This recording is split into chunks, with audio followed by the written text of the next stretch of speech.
This is what we have been promised.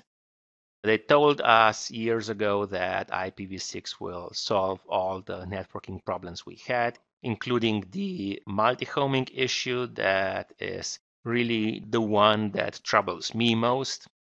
And it will enable more reliable internet and IP mobility and so on and so on.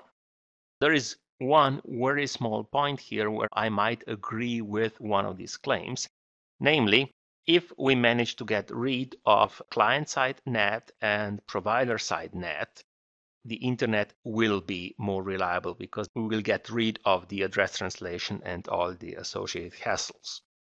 We still need NAT in the data center in the form of load balancers, as I will explain later on.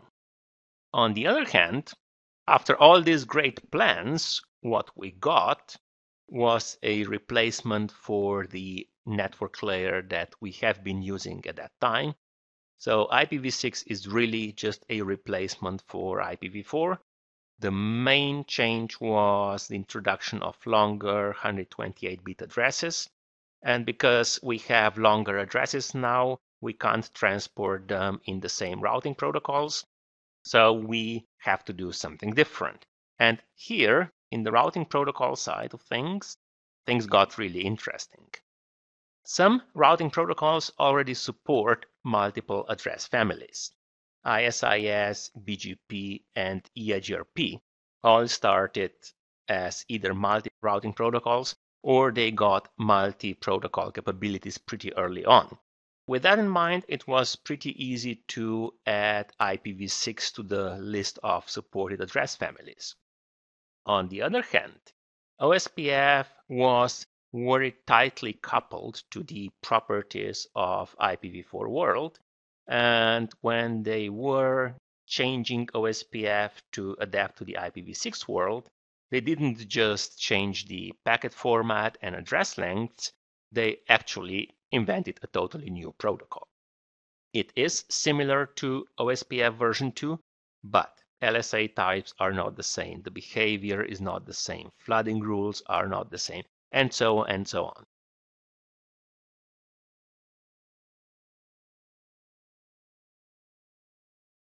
OSPF version 3 is similar to OSPF version 2, but it is fundamentally different when it comes to the internal packet formats, for example.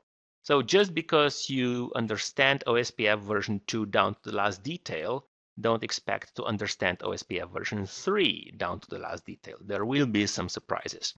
On the high level end, the two protocols are quite similar, so it will be very easy if you understand one to understand the other. Just be prepared for a little bit of an initial cultural shock. There were some other changes on layer 2 and layer 3. For example, ICMP-v6 is now doing everything that has to do with the control plane, including things like neighbor discovery, which replace ARP.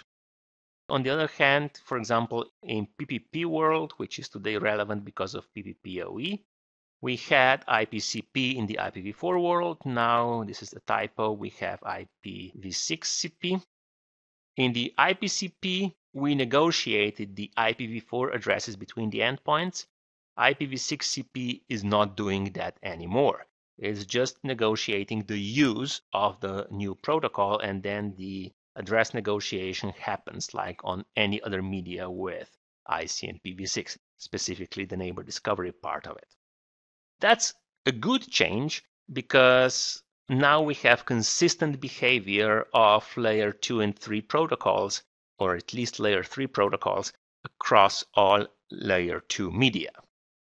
On the other hand, the idea was that applications and layers above IP should not change. So IPv6 introduction should be totally transparent. Well, that would be the case if we wouldn't have had the socket API.